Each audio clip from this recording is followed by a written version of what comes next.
2 Kings chapter 11. Athaliah usurps the throne. When Athaliah, Ahaziah's mother, saw that her son was dead, she proceeded to annihilate all the royal heirs.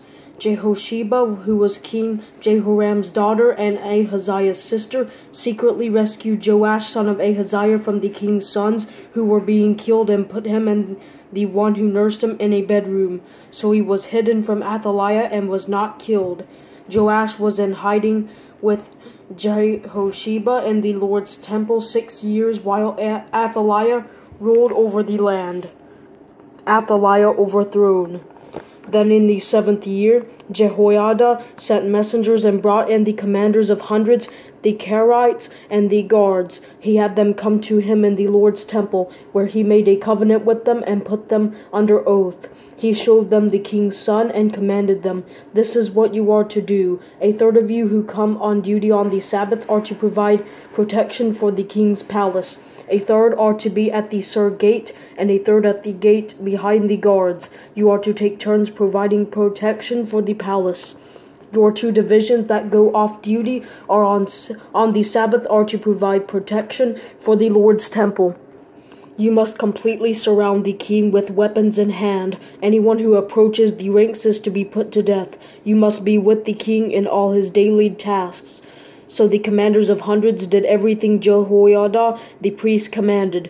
They each brought their men, those coming on duty on the Sabbath and those going off duty, and went to Jehoiada the priest.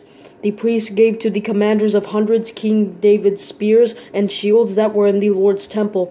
Then the guards stood with their weapons in hand, surrounding the king, from the right side of the temple to the left side, by the altar and by the temple.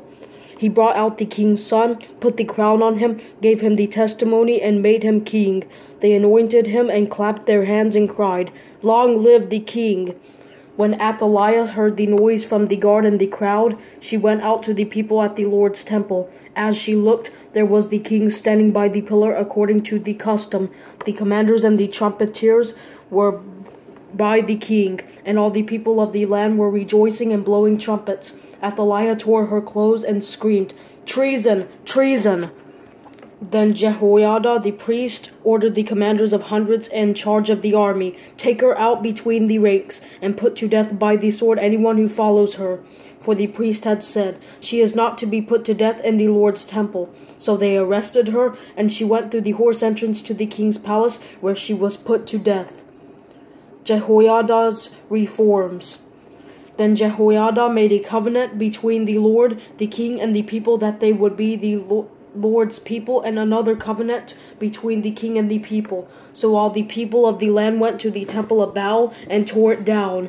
They broke its altars and images into pieces, and they killed Mattan, the priest of Baal, at the altars. Then Jehoiada the priest appointed guards for the Lord's temple. He took the commanders of hundreds, the Kerites, the guards, and all the people of the land, and they brought the king from the Lord's temple. They entered the king's palace by way of the guard's gate. Then Joash sat on the throne of the kings. All the people of the land rejoiced, and the city was quiet, for they had put Athaliah to death by the sword in the king's palace. Judah's king Joash. Joash was 7 years old when he became king.